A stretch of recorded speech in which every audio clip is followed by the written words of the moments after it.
एक बार फिर से लकीरा टेक्निकल चैनल पर आप सभी छात्रों का स्वागत है। दोस्तों, जिस भर्ती के बारे में आप इतने दिनों से वेट कर रहे थे, आखिरकार वो आज का दिन समाप्त हुआ और आपके लिए जो वेट था, जिस भर्ती की आप चिंता कर रहे थे, जिसकी तैयारी कर रहे थे दिन रात से, आज उसका नोटिफिकेशन पूर्ण रूप से आ चुका है।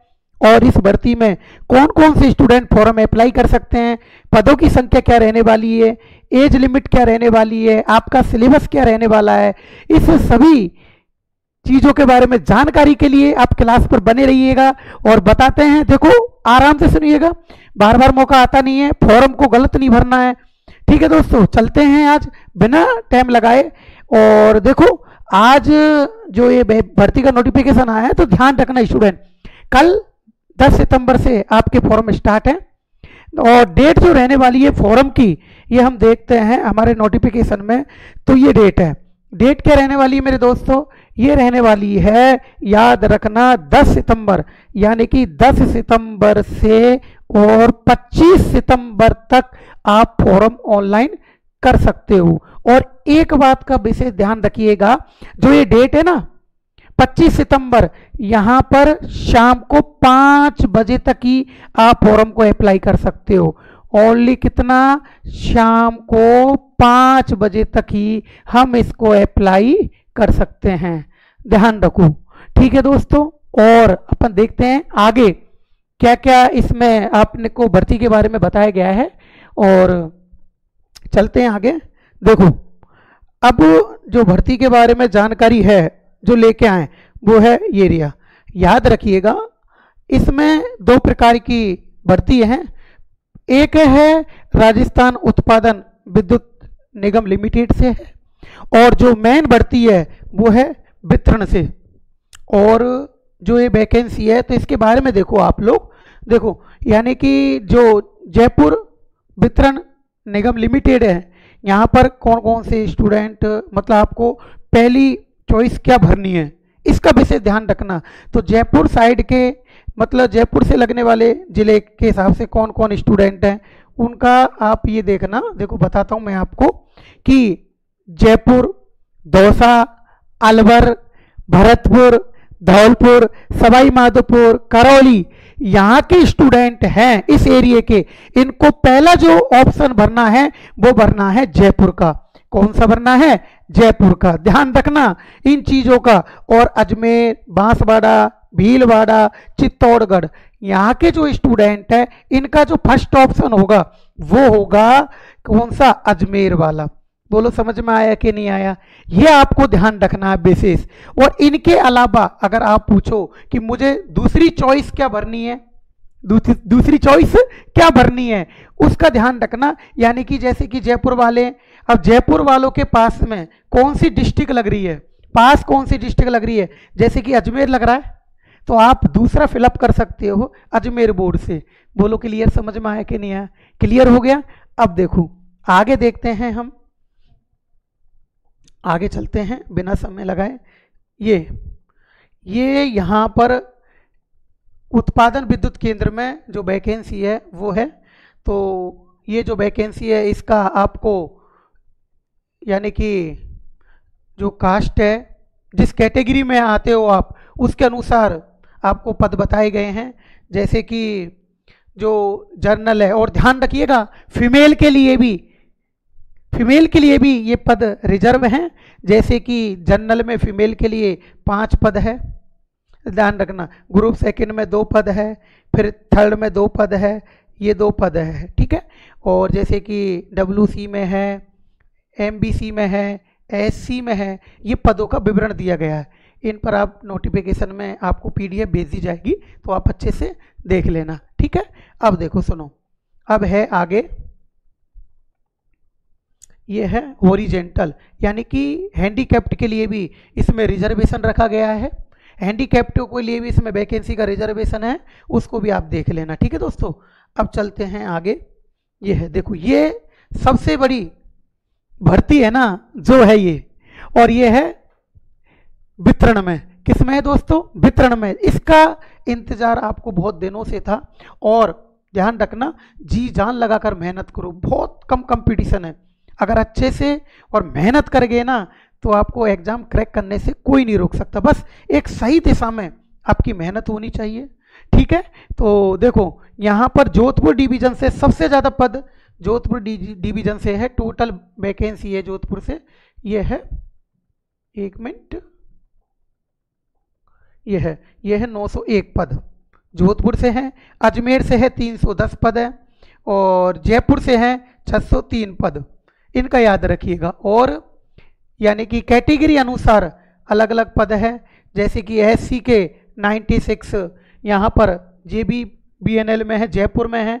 पहले तो यहीं चलते हैं अपन लोग। देखो जनरल के कितने पद हैं, जयपुर में 216 है, ठीक है। और OBC के कितने पद हैं, 126 है जयपुर से, ध्यान रखेंगे। और MB से कितने पद है, MBC से, ये है MBC से 30, ठीक है।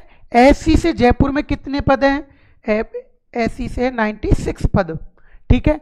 ST से कितने पद हैं, ST से हैं 73, और EWS से है 60। बोलो समझ में आया कि नहीं आया, ठीक है। अब देखो इसी प्रकार अजमेर से है जनरल के 114 पद हैं, और OBC के 65 हैं अजमेर बोर्ड से, है ना। और MBC के 15 पद है, MBC के, ठीक है। SC के कितने, 49 पद है, कहाँ से, अजमेर से। और ST वालों आपके लिए जो पद है वो कितने हैं, 37 है, और EWS के लिए कितने हैं, 30 है। बोलो क्लियर, समझ में आया कि नहीं आया, ठीक है। इसके बाद देखो आप लोग जोधपुर से सबसे ज्यादा जो पद है ना वो जोधपुर से है।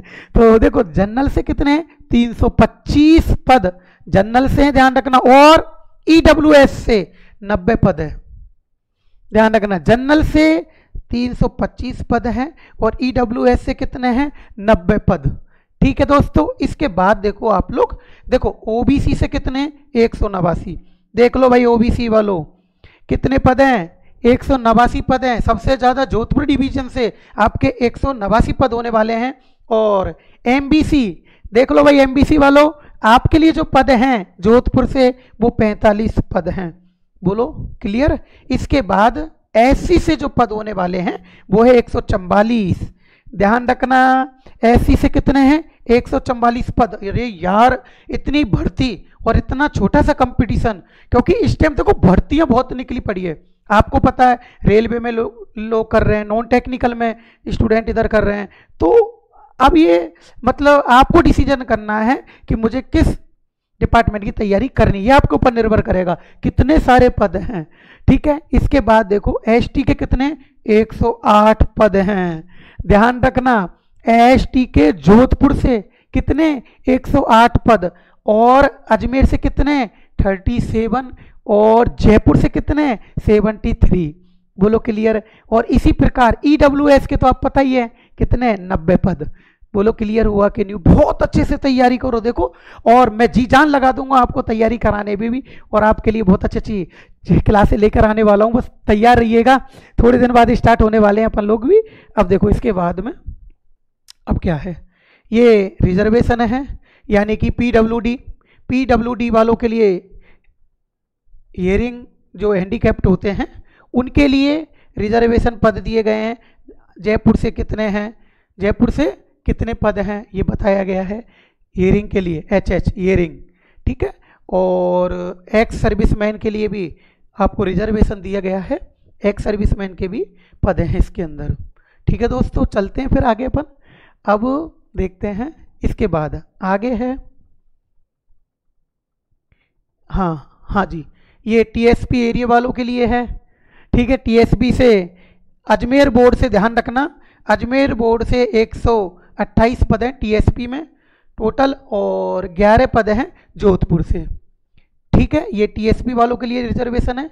इसके बाद में और आगे चलते हैं। तो दोस्तों अच्छे से तैयारी करना, अब ये आपके ऊपर ही डिपेंड करेगा कि हमें करना क्या है, ठीक है। और कौन कौन लड़के इसमें फॉर्म भर सकते हैं, तो इलेक्ट्रीशियन ITI, यानी इलेक्ट्रीशियन से ITI होना आवश्यक है, याद रखना। अगर इलेक्ट्रीशियन से नहीं है तो आप वायरमैन से भी हो सकते हो। वायरमैन से जिन स्टूडेंट ने ITI कर रखी है वो भी इस फॉर्म को फिलअप कर सकते हैं।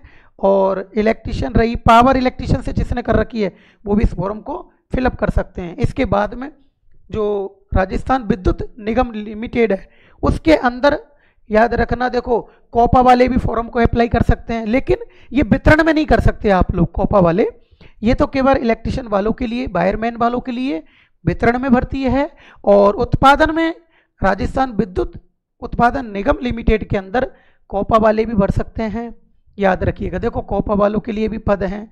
इसके बाद बॉयलर में अटेंडेंट के लिए आप लोग वेल्डर भी भर सकता है, वेल्डर वालों के लिए भी पद है, और फिटर वाले भी इसको अप्लाई कर सकते हैं। ध्यान रखना, जिन्होंने फिटर से भी आईटीआई कर रखी है ना, वो स्टूडेंट भी इस फॉर्म को भर सकते हैं, लेकिन केवल उत्पादन में, ठीक है, वितरण में नहीं। वितरण में तो ओनली केवल वायरमैन और इलेक्ट्रीशियन वाले फॉर्म का अप्लाई कर सकते हैं, ठीक है। अब आगे चलते हैं, देखो इसके बाद क्या क्या होने वाला है, क्या क्या शर्त है, ठीक है और आगे पढ़ते रहना। अब देखो सबसे मेन जो कंफ्यूजन रहता है ना स्टूडेंट का, वो है एज। स्टूडेंट पूछ रहे हैं कि सर कितनी एज के स्टूडेंट इस फॉर्म को फिलअप कर सकते हैं। तो मेरे दोस्तों बिल्कुल मत घबराइए, आप लोग याद रखिएगा इस फॉर्म को जो भर सकते हैं, पहली बात तो मैं बता दूं, इस फॉर्म को भरने के लिए जो एज है वो 18 साल होना आवश्यक है कितनी साल? 18 साल। और 18 साल से 28 साल तक के स्टूडेंट इसको फॉर्म को अप्लाई कर सकते हैं, परंतु याद रखना ये नेक्स्ट पिछली 1 साल से भर्ती नहीं होने के कारण अब जो फॉर्म को अप्लाई कर सकते हैं वो देखो कौन कौन स्टूडेंट हैं। यानी उत्पादन में, उत्पादन में जो फॉर्म अप्लाई करेंगे स्टूडेंट, उनकी एज है 31, यानी 31 साल तक के स्टूडेंट फॉर्म को अप्लाई कर सकते हैं, यानी कि 18 से 31 एज के जो स्टूडेंट हैं वो भर सकते हैं। और वितरण में, किसमें? वितरण में, जो वितरण में स्टूडेंट भरना चाहते हैं वो होती है एज, याद रखना। देखो जयपुर से, अजमेर से, जोधपुर से ये भर सकते हैं 30 साल तक, यानी कि 18 साल से 30 साल तक के स्टूडेंट इस फॉर्म को भर सकते हैं। जो कि आप सभी स्टूडेंट इस एज को लेकर बहुत कन्फ्यूजन थे, उसको सॉर्ट आउट कर रहा हूं मैं आपको, किसी प्रकार का कन्फ्यूजन मत रखना। लेकिन याद रखना 30 साल तक के जो इसमें किसमें वितरण में जो स्टूडेंट भर सकते हैं वो केवल अदर स्टेट के, यानी कि जो राजस्थान से बिलोंग नहीं करते हैं, जो राजस्थान के नहीं हैं, वो स्टूडेंट उत्पादन में 31 तक भर सकते हैं और वितरण में 30 वर्ष तक भर सकते हैं। लेकिन जो राजस्थान के स्टूडेंट हैं, उनको 5 साल का और छूट दी गई है स्पेशल, जैसे कि ओबीसी, यानी 5 इयर्स की छूट दी गई है, ध्यान रखना। जैसे कि ओबीसी है, एसटी है, ओबीसी है, एमबीसी है, एससी है, ठीक है, ईडब्ल्यूएस है। ये स्टूडेंट जो कैटेगरी में आते हैं वो 30 और 5 साल की उनको छूट और मिलेगी, यानी 35 साल तक के स्टूडेंट इस फॉर्म को अप्लाई कर सकते हैं। लेकिन कौन कौन करेगा? ओनली ईडब्ल्यूएस के स्टूडेंट, एसटी, ओबीसी, ठीक है, जो रिजर्वेशन में आते हैं उनको 5 साल की छूट दी गई है। बोलो क्लियर हो गया यहाँ तक? अब तो सॉर्ट आउट है ना, कोई दिक्कत नहीं आएगी ना। अब देखो सुनो, इसके बाद और जो चलते हैं आगे, ठीक है, इसके बाद पेज नंबर, अब देखो, अब ये तो देखो मतलब क्या क्या नियम है वो आपको सारे देख रखे हैं, दे पढ़ लेना, इनका कोई दिक्कत नहीं है, मेन चीज बता देते हैं, ठीक है। अब आगे चलते हैं और बताते हैं आपको। ये तो पता ही है आपको कब से कब तक है, यानी कि याद रखना 10 सितंबर से आपको ये आपके नियम होंगे। मतलब आप जो फॉर्म अप्लाई कर रहे हैं उनकी शर्त दे रखी है कि आपको क्या क्या करना है फॉर्म अप्लाई करने वक्त। और एक बात का विशेष ध्यान रखना, जो ज़्यादातर स्टूडेंट गलती करते हैं, वो काफ़ी स्टूडेंट की मेरे पास में बहुत स्टूडेंट की शिकायतें आती है, इसका आप विशेष ध्यान रखना। और स्टूडेंट की कमी बता दूं क्या, उसको देखो आराम से सुनना। वो है कि अपन लोग क्या करते हैं, डॉक्यूमेंट ले जाके और ई मित्र वाले को दे देते हैं कि तू फॉर्म भर देना। यार ये मौके बार बार में आते हैं, भर्ती बार बार में आती है क्या? अगर उसने कास्ट को गलत लिख दिया, कैटेगरी को आपको है, एज गलत लिख दी, हाँ, तो फिर क्या होने वाला है? भर्ती से वंचित रह जाओगे, सिलेक्शन नहीं हो पाएगा। हाँ, अगर तुम्हारी कैटेगरी गलत लिख दी और उस कैटेगरी में सिलेक्शन हो गया और कैटेगरी आपकी गलत लिख दी, तो याद रखना नॉट क्वालिफाई। इसलिए ये भर्ती आई है आपकी, इसने इस भर्ती के लिए आप कितना वेट कर रहे हो, हाँ, कितने दिनों से आप इसकी तैयारी कर रहे हो, तो मौके को हाथ से जाने नहीं देना है। आराम से सारे डॉक्यूमेंट्स लेके आप ई मित्र पर जाएं या खुद स्वयं भर रहे हैं अपने लैपटॉप से तो भरें, लेकिन ध्यान रखना आपकी डेट ऑफ बर्थ अच्छे से भरें, 10th मार्कशीट और आधार कार्ड से मिलान करके उसको भरें, पूरे आपका नेम पूरा एक एक मीनिंग गलत नहीं होनी चाहिए, हैं, एज पूरी सही भरें, पापा जी का नाम बिल्कुल सही भरें। तो जो भी एक एक चीज़ दे रखी है उसको सही भर के एक बार चेक करें, फिर फॉर्म को फिलअप करें। ठीक है, ये बात सबसे पहले आपको ध्यान रखनी है। ठीक है दोस्तों, अब चलते हैं आगे। ध्यान रखना, मैं पहले बता रहा हूँ क्योंकि काफ़ी स्टूडेंट इस चीज़ को बहुत गलत करते हैं, बहुत स्टूडेंट की शिकायत आई है, तो इन चीज़ों को ध्यान रखना। ठीक है, अब देखो ये तो शर्त दे रखी है अपने को क्या क्या करना है, कितने साइज का फोटो लगाना है, साइन कितना होगा, क्या होगा, फीस कितनी होगी। वैसे फीस आपकी 1000 रुपये है ठीक है, और देखो ये है, अब है ये मेन बात, ये है सिलेबस को लेके। याद रखना आपका जो प्री एग्जाम होगा, कौन सा होगा? Pre exam. इसका देखो आप, आपका सिलेबस क्या होने वाला है, मेन इंपॉर्टेंट। देखो तैयारी करते हैं ना, तो एग्जाम को क्रैक करने के लिए पहले सिलेबस के अनुसार तैयारी करो। ठीक है, पहले सिलेबस तो लो कि आने वाला क्या क्या है। तो देखो प्री एग्जाम के अंदर जो आने वाला है वो है मैथ और जनरल साइंस। मैथ और जनरल साइंस पहले तो बता दूं, प्री एग्जाम कितने नंबर की होगी? ये होगी टोटल 100 नंबर की। प्री एग्जाम कितने नंबर की होगी? 100 नंबर की होगी। और क्वेश्चन कितने आने वाले हैं? 100। बोलो क्लियर हो गया? समय कितना रखेंगे? समय रखेंगे अपन 90 मिनट टोटल होगी। ठीक है, CB2 एग्जाम होगा ये CBT पर। अब देखो सुनो एक मिनट, मैथ और जनरल साइंस, मैथ और जनरल साइंस के क्वेश्चन कितने होंगे? 10। एक क्वेश्चन एक एक नंबर का होगा, ध्यान रखना, एक क्वेश्चन एक एक नंबर का होगा। ठीक है, अब स्टूडेंट का विचार हो रहा है सर प्री में नेगेटिव होगी क्या? नहीं, प्री में कोई नेगेटिव नहीं है, और जो मेन एग्जाम होगी ना उसमें नेगेटिव है। बस यही तो सॉर्ट आउट है आपका, यही तो दिमाग, मतलब यही तो आपके माइंड में चल रहा है कि सर नेगेटिव होगी कि नहीं होगी। होगी नेगेटिव, इस प्री में नहीं होगी, प्री केवल क्वालिफाई है। और ध्यान रखना मेन एग्जाम के अंदर प्री का कोई रोल नहीं होगा, ये क्वालिफाई पेपर है, इसके मार्क्स मेन मेरिट में नहीं जुड़ेंगे, ये केवल क्वालिफाई है।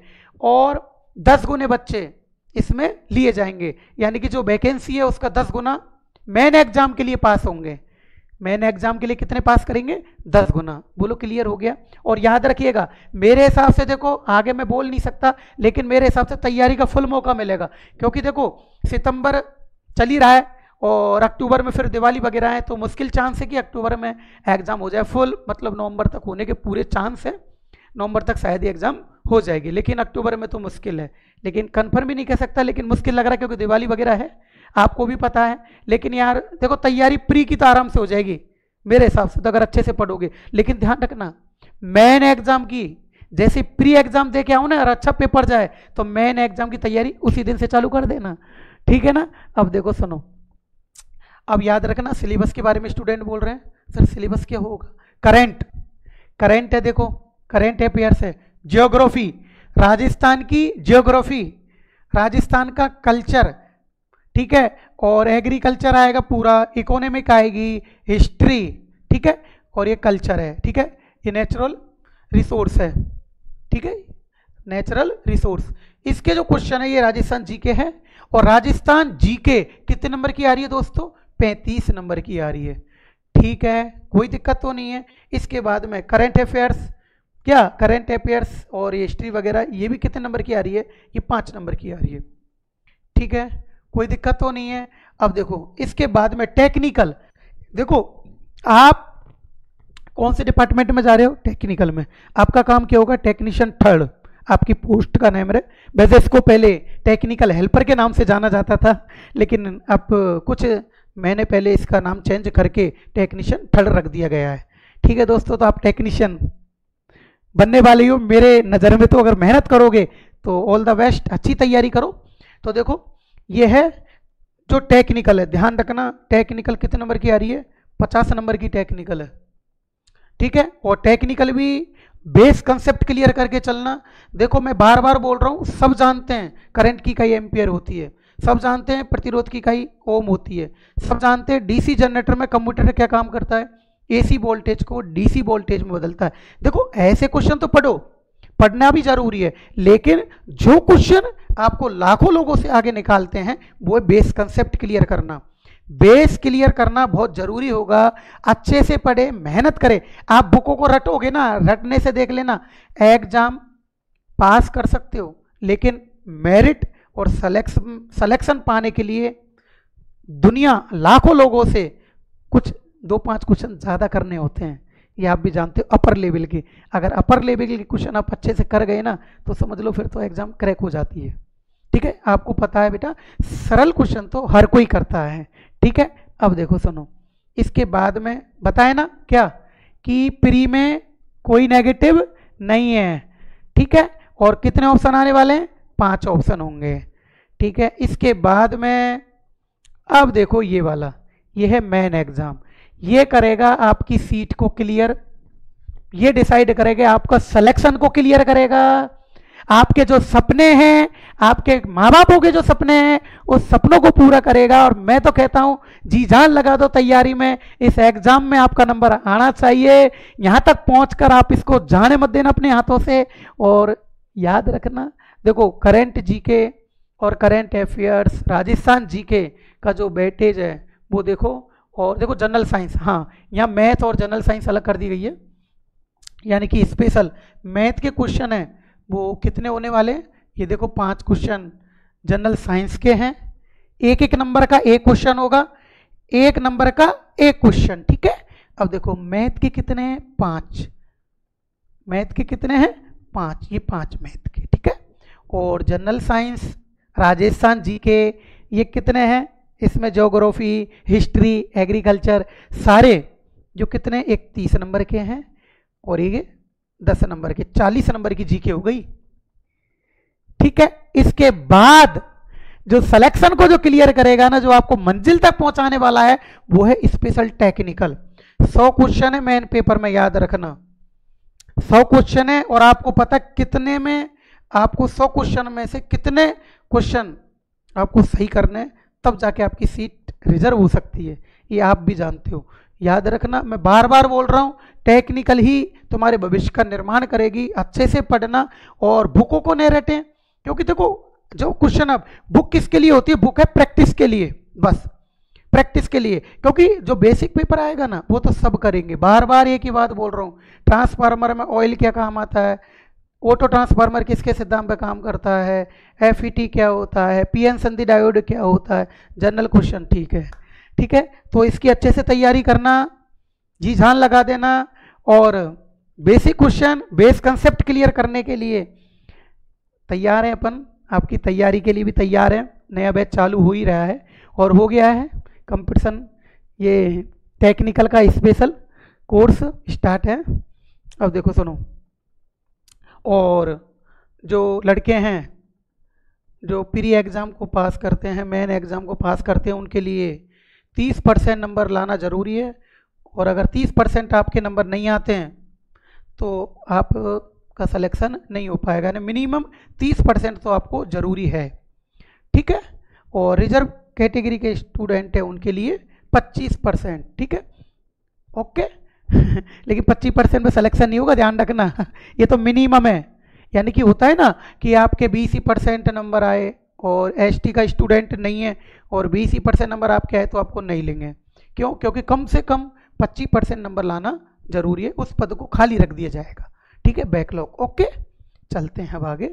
देखो ठीक है, यहाँ तक आपका पूरी आपको इंफॉर्मेशन दे रखी है, एग्जाम में क्या करना है क्या नहीं करना, ये पूरी शर्तें आपको दे रखी है। वेरिफिकेशन के लिए क्या क्या डॉक्यूमेंट्स चाहिए, ठीक है। और जिन्होंने एनसीबीटी, आईटीआई और SCBT ITI इलेक्ट्रिशियन से कर रखी है वो फॉर्म को अप्लाई कर सकते हैं। और जब आपका सिलेक्शन होगा और जब सेकंड पेपर फाइनल लगेगा, इसके बाद डॉक्यूमेंट वेरिफिकेशन के लिए क्या क्या आपके डॉक्यूमेंट चाहिएंगे उसकी अलग से आपको मैं क्लास बनाकर बता दूंगा, ठीक है, ऐसी कोई दिक्कत नहीं है। और दोस्तों तैयार रहिएगा। देखो तैयारी अच्छे से करना, बार बार मौके नहीं आते हैं। ये आपकी मेन न्यूज़ थी, ये इंपॉर्टेंट डेट ध्यान रखना। फॉरम कब से स्टार्ट है? 10 सितंबर से स्टार्ट है, जिसका आपको बेसब्री से इंतजार था। आज वो डेट आखिरकार आई गई। 10 सितंबर 2025 से फॉरम स्टार्ट है और ये 25 तारीख का वेट नहीं करना है। ध्यान रखना साइटें धीमी हो जाती है, ये आपको भी पता है। शाम को 25 सितंबर 5 बजे तक आप इस फॉर्म को अप्लाई कर सकते हैं। ठीक है दोस्तों, ऑल द बेस्ट। अच्छे से तैयारी करना, बिल्कुल बेस कंसेप्ट क्लियर करना, है ना। ठीक है, okay bye, best of luck, God bless you. एक बार फिर से आप सभी का लकेरा टेक्निकल क्लासेज में स्वागत है। Okay bye.